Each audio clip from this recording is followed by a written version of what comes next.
ही दृश्य आपण पाहतोय सध्या नवी दिल्लीमध्ये आपण आलेलो आहोत। ठाकरे गटाचे आमदार आदित्य ठाकरे हे दिल्ली दौऱ्यावरती आहेत आणि अशात आता थोड्याच वेळात ते पत्रकार परिषद घेणार आहेत। नेमकं या पत्रकार परिषदेतून आदित्य ठाकरे कोणत्या मुद्द्यांवरती हात घालतात, काय बोलणार आहेत याकडे सगळ्यांचं लक्ष लागलंय। शरद पवारांवरती ते काही बोलणार का असंही आता प्रश्न उपस्थित केले जात आहेत। खरं तर दिल्ली दौऱ्यावरती गेलेले आदित्य ठाकरे हे अनेकांच्या भेटीगाठी घेत आहेत। राहुल गांधींची त्यांनी रात्रीच भेट घेतलेली आहे, त्यामुळे आता ते पुढे शरद पवारांची भेट घेणार का असं बोललं जात आहे। शरद पवारांनी उपमुख्यमंत्री एकनाथ शिंदेंचा जो सन्मान केला त्यावरून ठाकरे गट नाराज असल्याचं कळतंय। पहिल्यांदाच उघडपणे नाराजी त्यांनी बोलून दाखवली आहे, म्हणून महाविकास आघाडीत बिघाडी तर होणार नाही ना असा प्रश्न उपस्थित झाला।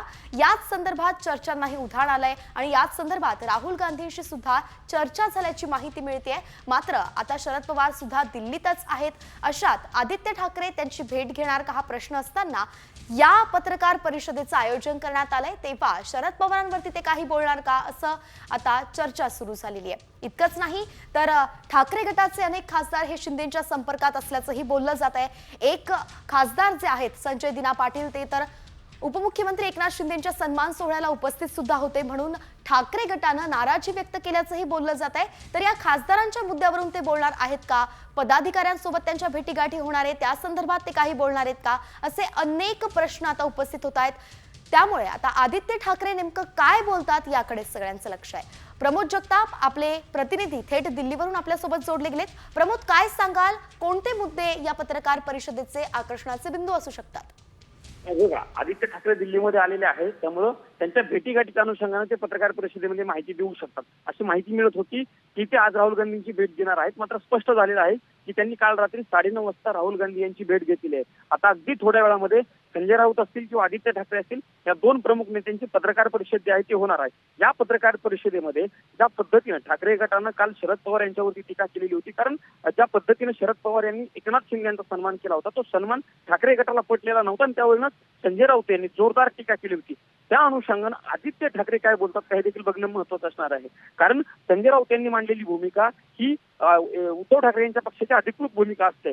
त्या भूमिकेवरती अद्यापपर्यंत उद्धव ठाकरे असतील किंवा आदित्य ठाकरे असतील यांनी कुठलीही प्रतिक्रिया दिलेली नाहीये। त्यामुळे माध्यमांसमोर आदित्य ठाकरे हे पहिल्यांदाच येत आहेत। पहिल्यांदा आल्यानंतर आदित्य ठाकरे हे या भेटीवरती किंवा ज्या पद्धतीने सन्मान केला त्या सन्मानावरती काय बोलतात का हे देखील बघणं महत्त्वाचं असणार आहे। दुसरा महत्त्वाचा मुद्दा वैष्णवी यातला की ज्या पद्धतीने काल संजय राऊतांनी टीका केली त्यानंतर ठाकरे गटाचे नेते दिल्लीमध्ये होते, मात्र त्यांनी शरद पवारांची भेट घेतलेली नव्हती। आज आदित्य ठाकरे दिल्लीमध्ये आलेले आहेत, शरद पवार हे देखील दिल्लीमध्ये आहेत। त्यामुळे आदित्य ठाकरे आणि शरद पवार यांची भेट होते का हे बघणं महत्त्वाचं असणार आहे, कारण संजय राऊत यांच्याकडनं काल गप्पांमध्ये सांगितलं गेलं होतं की ते शरद पवार यांची भेट घेऊ शकतात, मात्र त्यांनी काल भेट घेतलेली नव्हती। त्यामुळे आदित्य ठाकरे संजय राऊत हे शरद पवारांच्या आज भेट घेणार का हे देखील महत्त्वाचं असणार आहे। जर भेट घेतली तर त्या भेटीमध्ये ज्या कालपासून दोन्ही पक्षांमध्ये टीका टिप्पणी झालेल्या होत्या त्यावरती काय चर्चा होती का हे देखील बघणं महत्त्वाचं असणार आहे। सोबतच इतर काही इंडिया आघाडीतील महत्त्वाचे नेते आहेत जसं की अरविंद केजरीवाल असतील, अखिलेश यादव असतील, या काही नेत्यांच्या आदित्य ठाकरे ही भेटी घेऊ शकतात अशी देखील माहिती आहे आणि त्या अनुषंगाने आदित्य ठाकरे पत्रकार परिषदेमध्ये माहिती नक्कीच प्रमोद, आपण पाहतोय की अनेक महत्त्वाचे मुद्दे आहेत, आपण त्या संदर्भात माहिती देताय। तुर्तास थोडंसं थांबवतीये आपण, आपल्यासोबत असंच थांबा। एक महत्त्वाची बातमी सध्या समोर येते ती म्हणजेच दिल्लीत एकनाथ शिंदेंचं ऑपरेशन टायगर सुरू झालंय का असा प्रश्न आता उपस्थित होतोय, कारण शिंदेंच्या खासदाराच्या घरी ठाकरेंचे 3 खासदार उपस्थित होते। केंद्रीय मंत्री प्रतापराव जाधव यांच्या घरी सर्वपक्षीय खासदारांसाठी स्नेहभोजन ठेवण्यात आलं होतं, मात्र या स्नेहभोजनाला ठाकरेंच्या शिवसेनेचे खासदार संजय जाधव, नागेश पाटील आष्टीकर आणि भाऊसाहेब वागचौरे उपस्थित होते अशी माहिती सध्या मिळतेय। अत्यंत महत्त्वाची बातमी आपण पाहतोय, जेव्हा ठाकरेंचे खासदार हे शिंदेंच्या संपर्कात असल्याची चर्चा होतीये तेव्हाच ही बातमी समोर आलेली आहे।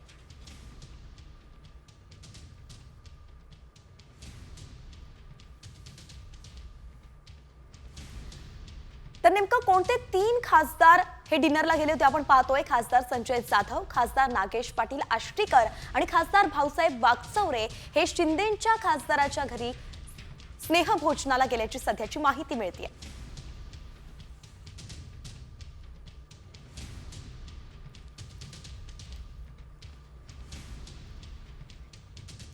तर उपमुख्यमंत्री एकनाथ शिंदेंचा शरद पवारांनी सत्कार महाजी शिंदे पुरस्कार देऊन केला आणि या सत्कारावरून उद्धव ठाकरे नाराज झाले। मात्र शिंदेंच्या याच सत्कार सोहळ्यामध्ये ठाकरेंचाच खासदार उपस्थित होता. उत्तर पूर्व मुंबईचे ठाकरेंचे खासदार संजय दिना पाटील हे या सोहळ्याला उपस्थित होते. ठाकरे गटाच्या सर्व खासदारांनी दिल्लीत पत्रकार परिषद घेत शक्ती प्रदर्शन सुद्धा केलं होतं. मात्र यावेळी खासदार संजय दिना पाटील हे गैरहजर होते आणि हेच संजय दिना पाटील एकनाथ शिंदेच्या सत्कार सोहळ्याला मात्र उपस्थित होते. ठाकरे गटाचे खासदार होते दिना पाटील, ते सुद्धा बैठकीला होते. मात्र त्यांच्यावर टीका झाली. काल जो आमचा कार्यक्रम झाला शिंदे साहेबांचा सुद्धा झाला. ते मला असं वाटतं की काही प्रकाशात आलेले आहेत, काही अजून प्रकाशात आलेले नाहीत.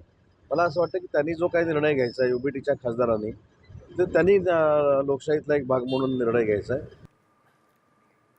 तर एकीकडे उद्धव ठाकरे हे शिंदेंच्या सत्कारावरती नाराजी व्यक्त करतायत, तर दुसरीकडे त्याच सत्कार सोहळ्यामध्ये त्यांचाच एक खासदार उपस्थित राहतोय आणि म्हणून आता राजकारण रंगण्याची चिन्हही दिसतात.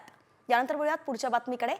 उपमुख्यमंत्री एकनाथ शिंदेंच्या सत्कार सोहळ्यात उपस्थित होतो अशी कबुली ठाकरे गटाचे खासदार संजय दिना पाटील यांनी दिली आहे. आताची सगळ्यात मोठी बातमी आपण पाहतोय. संजय दिना पाटील यांनी कबूल केलंय की ते उपमुख्यमंत्री एकनाथ शिंदे यांच्या सत्कार सोहळ्याला उपस्थित होते. शिंदेंच्या सत्कार सोहळ्याला हजर राहिल्यानं उद्धव ठाकरे हे संजय दिना पाटील यांच्यावरती नाराज असल्याची सुद्धा माहिती सूत्रांनी दिली आहे. महाजी शिंदे पुरस्कार प्रदान सोहळ्याला संजय दिना पाटील हे उपस्थित असल्यानं ठाकरे गटाकडून नाराजी व्यक्त झाल्याची माहिती मिळतेय.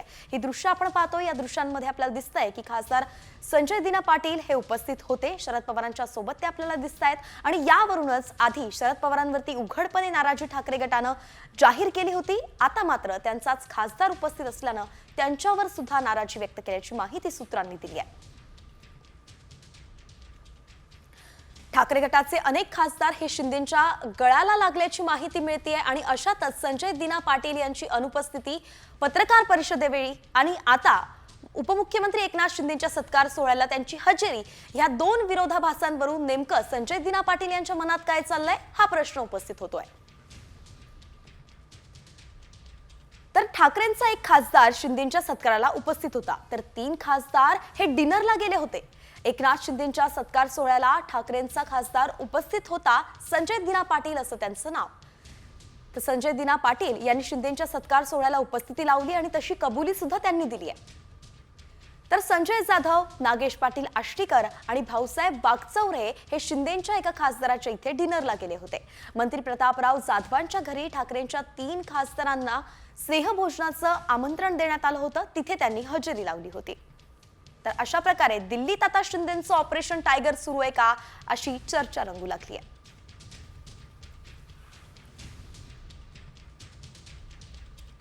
तर या सगळ्या घटनाक्रमामध्ये एक सविस्तर बातमी आता आपण पाहूयात.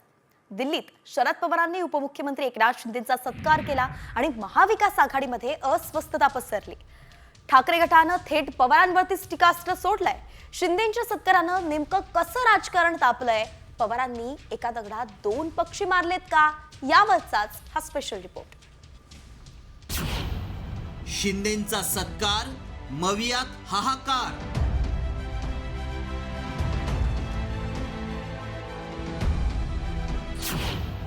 पवारांकडून शिंदेंचं कौतुक, ठाकरेंचा संताप.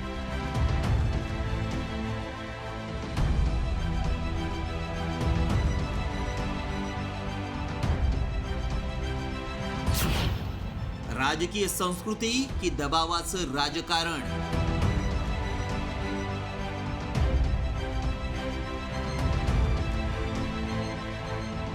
वेगवेगळ्या क्षेत्रामध्ये महाराष्ट्र पुढे कसं जाईल या प्रकारची काळजी त्यांनी घेतली. दिल्लीतल्या कार्यक्रमात शरद पवारांनी एकनाथ शिंदेंचं तोंड भरून कौतुक केलं आणि साहजिकच त्याचे तीव्र राजकीय पडसादही उमटले.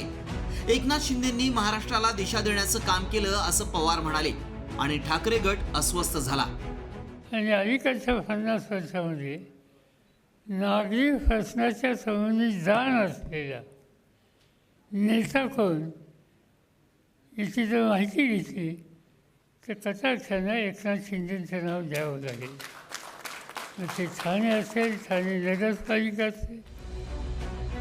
जाहीर कार्यक्रमात थेट शिंदेंचं कौतुक केल्यानं ठाकरे गटानं थेट शरद पवारांवर निशाणा साधलाय. शिंदेंचा सत्कार म्हणजे शहांचा सत्कार असल्याची टीका राऊतांनी केली आहे. तर ठाकरेंनी अजितदादांचा सत्कार केला त्यावेळी आम्ही आक्षेप घेतला का असा सवाल करत शरद पवारांच्या राष्ट्रवादीनं पलटवार केलाय. ज्यांनी बाळासाहेब ठाकरेंची शिवसेना अमित शहाच्या सहकार्यानं तोडली आणि महाराष्ट्र कमजोर केला, अशांना आपण सन्मानित करता. त्याच्यामुळे मराठी माणसाच्या हृदयाला नक्कीच वेदना झाल्या असतील. आम्हाला तुमचं दिल्लीतलं राजकारण जे काय आहे हे आम्हाला माहीत नाही, आम्हाला राजकारण कळतं माननीय पवारसाहेब, पण आम्हाला सगळ्यांना या गोष्टीच्या महाराष्ट्राला नक्कीच वेदना झालेल्या आहेत. माननीय उपमुख्यमंत्री अजितदादा पवारांचं अभिनंदन करण्यासाठी माननीय शिवसेना पक्षप्रमुख उद्धवसाहेब ठाकरे गेले होते. तेव्हा राष्ट्रवादीच्या कुठल्याही नेत्यानं प्रेस घेऊन सांगितलं नव्हतं की माननीय उद्धवसाहेबांनी हे अभिनंदन करणं टाळायला हवं होतं, कारण अजितदादांनी त्यावेळी पवारसाहेबांविषयी अशी विधानं केली होती. त्यामुळे मला वाटतं की या प्रत्येकच गोष्टीत राजकारण आणण्यापेक्षा याकडे राजकीय सुसंस्कृतपणाची एक महत्त्वाची गोष्ट म्हणून पाहिलं पाहिजे. राऊतांच्या पवारांवरील टीकेनंतर शिंदे गट आणि भाजपला आयतं कोलीत मिळालंय. पवारांची भूमिका पटत नसेल तर ठाकरेंनी महाविकास आघाडीतून बाहेर पडण्याची हिंमत दाखवावी असं थेट आव्हानच शिंदे गटानं दिलंय. आदरणीय पवारसाहेबांनी घेतलेली भूमिका जर संजय राऊतांना मान्य नसेल तर विचारा राऊतांना, महाविकास आघाडीतनं उभाटा बाहेर पडतंय का विचारा ना. म्हणा तुम्हाला नुसतं बोलण्यापेक्षा, बोलून तोंडाची वाप घालवण्यापेक्षा तुम्हाला नाही ना भूमिका पटत, महाविकास आघाडीचे मुख्य नेते आहेत ना आदरणीय पवारसाहेब, पडा तिथनं बाहेर. काय उभाटाची अवस्था होती महाराष्ट्रात बघा म्हणावं. केंद्रातलं एनडीए सरकार नितीश कुमार, चंद्राबाबू आणि एकनाथ शिंदे यांच्या कुबड्यांवर आहे. मात्र तरीही राज्यात महायुतीची सत्ता आल्यानंतर भाजपकडून शिंदेंवर कुरघोडीचं राजकारण केलं जात असल्याची चर्चा आहे. त्यामुळे शिंदे नाराज आहेत. तर दुसरीकडे ठाकरेंकडून स्वबळाचा नारा देत महाविकास आघाडीत दबावाचं राजकारण केलं जातंय. नेमकं हेच हेरून पवारांनी दिल्लीत शिंदेंचा सत्कार केलाय का असा प्रश्न उपस्थित होतोय. याबरोबरच पवार शिंदेंची ही कृती सुसंस्कृत राजकारणाचं कारण आहे की दबावाचं राजकारण याकडे देशाचं लक्ष लागलंय. ब्युरो रिपोर्ट, साम टीव्ही न्यूज. थेट आपण आलो आहोत नवी दिल्लीमध्ये. आपण पाहतोय या ठिकाणी आमदार आदित्य ठाकरे आपल्याला दिसत आहेत. थोड्याच वेळात त्यांची पत्रकार परिषद होणार आहे आणि त्यासाठीच या ठिकाणी ते एकत्र जमल्याचं पाहायला मिळत आहे. त्यांच्यासोबत आपण पाहतोय की खासदार संजय राऊत सुद्धा आहेत. ठाकरे गटाच्याच खासदार प्रियंका चतुर्वेदी सुद्धा आपल्याला या ठिकाणी दिसत आहेत. आणि आता थोड्याच वेळात पत्रकार परिषद सुरू होणार आहे. माध्यमांशी संवाद, जनतेशी संवाद आदित्य ठाकरे आता साधणार आहेत. थेट दिल्लीतून ते बोलतायत. नेमकं दिल्लीत चालू काय आहे, ठाकरे सेनेमध्ये खळबळ माजलेली आहे, अनेक महत्त्वाचे मुद्दे आहेत आणि त्यावरच आता आदित्य ठाकरे बोलतील असं कळतंय. अचानकपणेच आदित्य ठाकरेंनी दिल्ली दौरा हा सुरू केलाय. त्यात त्यांच्या अनेक गाठी भेटी होत आहेत. कोणकोणते मुद्दे आहेत, या भेटींचं कारण काय, सगळ्यावरती ते प्रकाश टाकण्याची शक्यता आहे.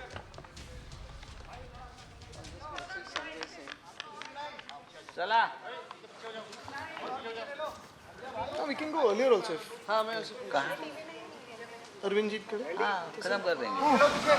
म्हणजे आता जर असतील ते फ्री तर जाऊ त्यांना भेटायला. संजय सिंह को पूछो. हाँ वही पूछ जी. दिल्लीत तुम्ही आलेला आहात, विरोधी पक्ष नेते काँग्रेसचे नेते राहुल गांधी यांची भेट घेतली, काय नेमकी चर्चा झाली त्याबद्दल? काल राहुलजींची भेट झाली.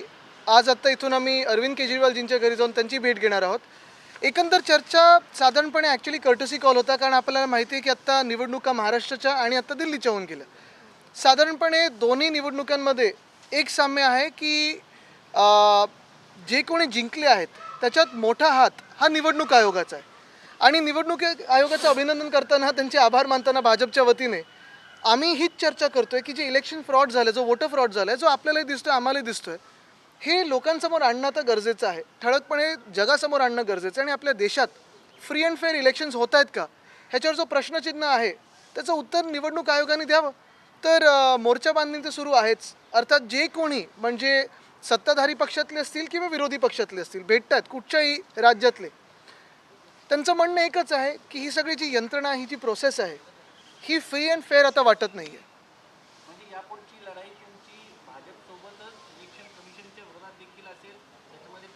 दोघांमध्ये फरक आहे का?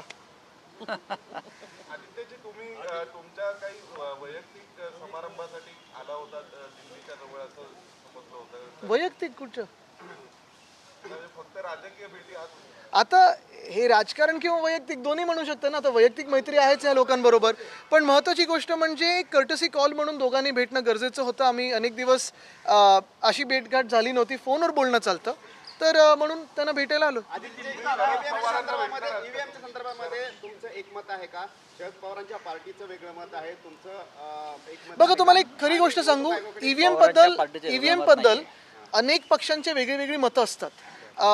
आमचं मत एक ठामपणे राहिलेलं आहे, जिंकलो आणि हरलो तरी, की ईव्हीएम मध्ये निवडणूक आयोगाने अजून एक स्पष्टता द्यावी की माझं मत जे आहे ते नक्की कुठे जातंय हे मला अजूनही कळत नाहीये.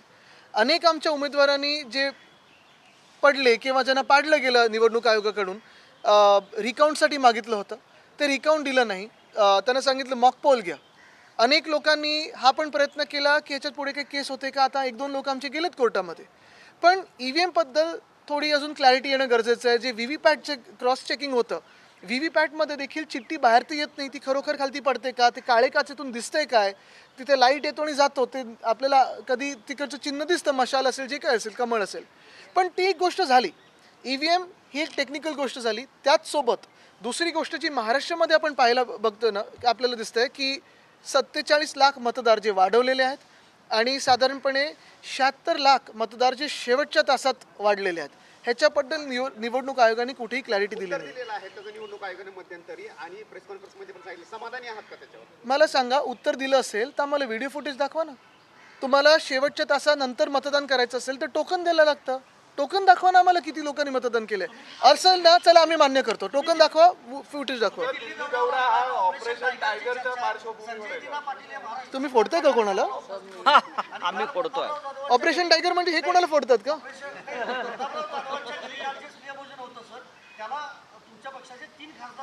बघा, तुम्हाला एक सांगू, अनेक आता आज खासदार मला पण नंतर भेटणार आहेत. इथे दिल्लीमध्ये आपण वातावरण पाहता तसंच नागपूरचं देखील वातावरण असतं. अधिवेशन असताना लोक एकमेकांना भेटतात आणि कोण कोणाला भेटायचं हे त्यांनी ठरवायचं आहे.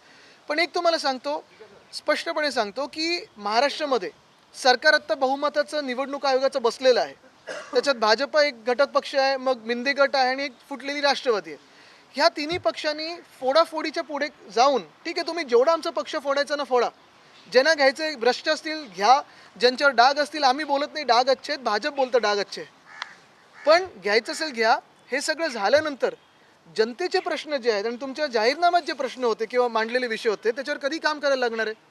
गेले तुम्ही 3 महिन्यातलं जे काही महाराष्ट्रातले चित्र आहे बघा, कशावरनं वाद चाललेत. पहिलं मुख्यमंत्री कोण होणार, त्याच्यावरनं 10-15 दिवस काढले होते. ती शपथविधी झाल्यानंतर विस्तार कधी होणार, त्याच्यात कोण मंत्री बनणार, जॅकेट कोणी शिवलेत कोणी नाही शिवलेत, त्याच्यावरनं वाद होता. ते झाल्यानंतर मालकमंत्री कोण बनणार जिल्ह्याचा, अजूनही वाद सुरू आहेत. म्हणजे ह्यांचं स्वार्थीपणा आणि हावरटपणा थांबत नाही आहे. वाद चालू आहेत की गाडी कोणाची, बंगला कोणाचा, जिल्हा कोणाचा, पण जनतेच्या प्रश्नावर कोणी बोलत नाहीत. अजूनही लाडकी बहीण योजना 2100 देणार होते, सुरू केलंय का? लाडका भाऊमध्ये 10,000 रुपये देणार होते, सुरू केलंय का? अनेक गोष्टी जे करणार होते महाराष्ट्रामध्ये, एक सुद्धा गोष्ट अजून केली नाहीये. बघा, कोणी कोणाचं कौतुक करावं हा त्यांचा विषय असतो. काल राऊत साहेबांनी त्यांना उत्तर दिलेलं आहे. पण जे एकनाथ शिंदे ज्यांनी गद्दारी केली फक्त आमच्याबरोबर नाही तर महाराष्ट्राबरोबर, आणि आम्हाला राग ह्याच गोष्टीसाठी आहे. अनेक लोक पक्ष फोडतात, पक्षातून बाहेर जातात. ह्यांनी वंदनीय हिंदुराय सम्राट बाळासाहेब ठाकरेंचं पक्ष फोडण्याचं पाप, त्यांनी दिलेलं नाव हे चोरण्याचं पाप, त्यांनी दिलेलं सिंबल ते चोरण्याचं पाप हे एकनाथ शिंदेनी केलेलं आहे. त्याही पुढे जाऊन तुम्हाला सांगतो, महाराष्ट्रात जी सुख शांती समृद्धी आम्ही आणण्याचा प्रयत्न करत होतो, मग ते वेगळे वेगळे करार असतील ज्या इंडस्ट्रीज बरोबर केलेले, जे इंडस्ट्रीज येणार होत्या, हे सगळं दुसऱ्या राज्यात पाठवण्याचं पाप देखील एकनाथ शिंदेनी केलेलं आहे. नाही झालं अजून. पण त्याच सोहळ्यामध्ये संजय दिना पाटील असतील ना, पण ते कोणासाठी केलेले हे विचारत आहे ना. ते कदाचित पवार साहेबांसाठी केले असतील. तुम्ही आज पवारांना भेटणार नाही, आज नाही भेटवणार आहे.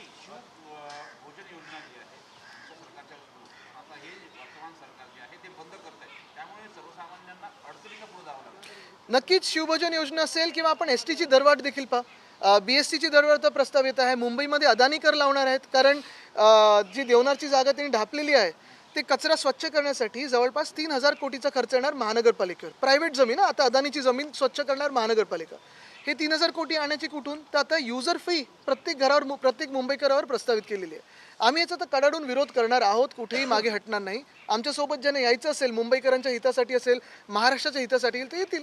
जे नसतील ते ह्या सगळ्या गँगबरोबर राहतील. पण तुम्ही एक सांगतो तुम्हाला, जसं हे शिवभोजन थाली ही ते आता बंद करतायत, तसंच आपल्याला आठवत असेल, आपल्याच माध्यमातून मी ऐकलं, मागच्या आठवड्यात 2 बातम्या महत्त्वाच्या आल्या. साधारणपणे 79 कोटीचा खर्च राज्य सरकारने केलेला आहे काही राजकीय नेत्यांच्या साखर कारखान्यांच्या थकबाकीसाठी. आणि दुसऱ्या दिवशी बातमी होती की 50 कोटी नाही म्हणून मध्यभोजनामधलं अंड आणि खीर लहान मुलांचीही बंद केली. म्हणजे ज्या राजकारण्यांचे साखर कारखाने आहेत त्यांची पोटं भरलेली आहेत, त्यांच्यासाठी तुमच्याकडे 79 कोटी आहेत भाजपकडे, सरकारकडे. पण ज्या लहान मुलं, अनेक लहान मुलं मुली जे शाळेमध्ये मिड डे मीलसाठी येतात, त्यांना देण्यासाठी तुम्हाला 50 कोटी नाहीत अंड आणि खीरसाठी. हे कुठचं शासन झालं? मग करा ऑपरेशन टायगर, करा ऑपरेशन लोटस, करा कितीही करा, पण जर तुम्ही लहान मुलांच्या मिड डे मीलमधून अंड आणि खीर काढताय आणि राजकीय लोकांची थकबाकी भरताय, हे कुठचं ऑपरेशन आहे? बघा, हे जे पळून जातात ना, हे जय महाराष्ट्र, हे जय गुजरात वगैरे करतात, जय भाजप करतात, जय महाराष्ट्र करत नाहीत. कारण जो व्यक्ती घाबरून, केसेसना घाबरून, भ्रष्ट असल्यामुळे पळून जातो, पैशाच्या स्वार्थासाठी असेल किंवा स्वतःच्या राजकीय स्वार्थासाठी असेल पळून जातो ना, तो जय महाराष्ट्र कधी बोलू नाही शकत.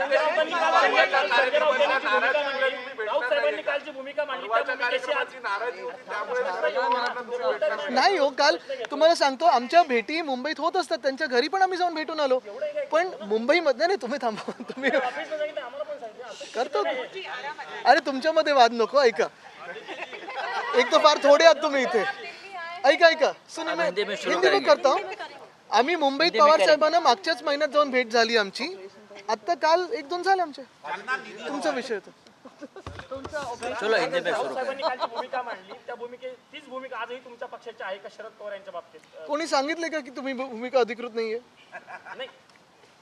त्याच्यावर पवार यांनी नाराजगी व्यक्त केली आहे. कुठे ना कुठे त्यांनी असं सांगितलं, जेव्हा तुमच्या पक्षातले लोक महायुतीच्या दुसऱ्या नेत्यांना भेटतात, जसं नागपूरमध्ये फडणवीसांना पण भेटले, तेव्हा कोणी तिकडून कोणी नाराजगी? बघा, ह्याच्यात तुम्हाला एक सांगतो, आम्ही जेव्हा भेटलेलो आहे तेव्हा स्पष्टपणे आम्ही कशासाठी गेलो आहे हे आम्ही जाहीर केलेलं आहे.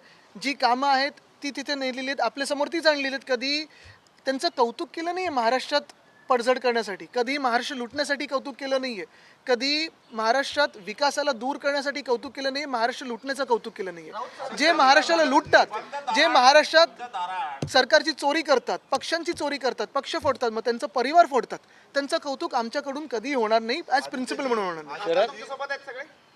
सगळे खासदार आहेत. आता 1 वाजता येतील सगळे. 1:30 वाजता आमची 1:30 वाजता स्नेहभोजन आहे. एक लक्षात घ्या, आजची पत्रकार परिषद सन्माननीय आदित्य ठाकरे यांची आहे. आपण त्यांना प्रश्न विचारा. मी काल बोललेलो आहे, महाराज ज्योतिरादित्य ते आज आदित्य बरोबर आहेत, ज्योतिरादित्य नंतर उत्तर देतील. बरं का? त्यांना इतकंच म्हणेन की त्यांनी महाराष्ट्राचा शौर्याचा इतिहास समजून घेतला पाहिजे. महादजी शिंदे हे वीर होते. त्यांनी दिल्ली पुढे कधी लोटांगणं घातली नाहीत आणि दिल्ली समोर महाराष्ट्र कधी झुकवला नाही. हे जरा आताच्या महाराजांनी समजून घेतलं पाहिजे. एकनाथ शिंदे यांना पुरस्कार देण्याविषयी आमचं काही म्हणणं नाही, पण कोणाच्या नावानं देत आहे याला आमचा विरोध आहे. महादजी शिंदेच्या नावानं पुरस्कार तुम्ही कोणाला देताय? तुम्ही महादजी शिंदेची प्रतिष्ठा कमी केलेली आहे. तुम्ही तुमच्या पूर्वजांची प्रतिष्ठा कमी करताय, एका योद्ध्याची प्रतिष्ठा कमी करताय. तुम्ही जयाजीराव शिंदेच्या नावानं पुरस्कार द्या, आमचं काही म्हणणं नाही आहे. चला, धन्यवाद.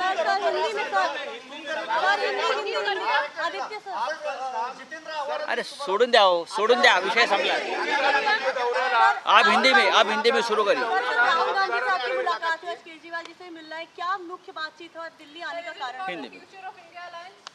कल राहुल जी से कल देर रात को मुलाकात हुई, आज अरविंद जी से मुलाकात हो रही है. इसका तात्पर्य यही है कि जो भविष्य है हमारे देश का आज भी एक कोहरे में है, एक धुंधला हो गया है. क्योंकि अगर आप देखें तो पूरे देश में हर कोई चुनाव जो होता है, वोटर फ्रॉड और ईवीएम फ्रॉड, ये दोनों अगर सिस्टम्स अगर आप देखें तो हमें पता नहीं चलता कि हमारा वोट जा रहा है कहाँ. फ्री एंड फेयर इलेक्शंस क्या हमारे देश में हो रहे हैं? क्या चुनाव हमारे फ्री एंड फेयर है? ये पूछने का आज वक्त आ गया है. और हम प्रिटेंड कर रहे हैं, हम एक बर्ताव कर रहे हैं ऐसे कि हम डेमोक्रेसी में हैं, लेकिन शायद हमारी डेमोक्रेसी अब नहीं रही है.